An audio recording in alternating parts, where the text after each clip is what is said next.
50వ కీర్తనలో ఈ మాట మనం చదవబోతున్నాం. 20వ వాక్యం, 50వ కీర్తన 20వ వాక్యం. నీవు కూర్చుండి నీ సహోదరుని మీద కొండాలు చెప్పుచున్నావు, నీ తల్లి కుమారుని మీద అపనిందలు మోపుచున్నావు. నీవు కూర్చుండి నీ సహోదరుని మీద ఏం చెప్తున్నావు? కొండాలు చెప్తున్నావు. చెప్పండమ్మా. ఆ అహజ్యారాజు ఎక్కడ కూర్చున్నాడో? కిటికీలో కూర్చుని కింద పడి ఏమైపోయాడు? వ్యాధిగ్రస్తుడు అయ్యాడు. ఇక్కడ ఐతుకి ఎక్కడ కూర్చున్నాడో? కిటికీలో కూర్చుని కింద పడి ఏమైపోయాడు?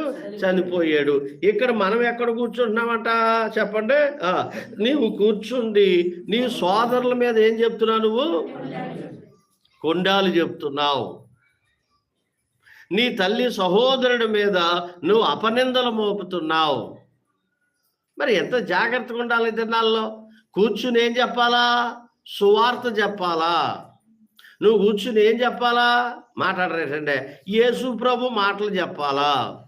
ఒకవేళ నువ్వు కూర్చుని ఏం చేయాలా? అమలారా ఐలారా ప్రార్థన చేసుకుందాం రండి అని చెప్పాలా? మరి మనం ఏం చెప్తాం? బుల్లే, నీకు తెలుసా మీ అత్తగారు ఎంత కుళ్ళుది అనుకుంటున్నావు? వాళ్ళ అత్తగారు కుళ్ళిది నువ్వు చెప్పావు. ఇప్పుడు వాళ్ళ అత్తగారి దగ్గరికి వెళ్ళి చెప్పుద్దిగా నువ్వు కుళ్ళిదాని అంటావు కదా. అంటే ఎవరు చెప్పారు? పలానా ఆమె చెప్పింది అంటారు కదా. అదే నువ్వు చెప్పాల్సింది. కొత్తగా ఉన్న కోడలు మరీ పిలిచి చెప్తారు. మరి వీళ్ళకి ఏం పోయే కాలం వద్ద ఏటో కానీ నాకు అర్థమవుతుంది. మీ అత్తగారు ఎంత కుళ్ళిదంటే, మీ మామగారు ఎంత కుళ్ళోడంటే, ఎంత చెడ్డోడంటే, మీ ఆయన గారికి ఇవి మంచి మాటలా, లేకపోతే కుటుంబాలు బాగు చేసే మాటలా, కుటుంబాలను పాడు చేసే మాటలా? మీరు నాకు ఆన్సర్ ఇవ్వాలి. కుటుంబాలను బాగు చేసే మాటలా, కుటుంబాలను నాశనం చేసే మాటలా? మాట్లాడరా మీరు? అది కుటుంబాలను పాడు చేసే మాటలు చెప్పకండి. అది నీ ఇంటికి కూడా చుట్టుకుంటుంది. అది నీ మీద కూడా వస్తుంది. రోత మీద ఏదంటే రాయి వేస్తే అటు ఇటు బాధ, అది నీ మీద కూడా వస్తుంది. అర్థమైందా? నువ్వు బురద రాయాలనుకుంటే ముందు బురద నీకు అంటుకుంటుంది. ఆ తర్వాత కాదు అంటుకుంటుందో అంటుకోదో, తర్వాత మురుగు నీకు అంటుకుంటుంది. కాబట్టి మీరు కూర్చుని ఏం చెప్పాలా? దేవుని మాటలు చెప్పండి.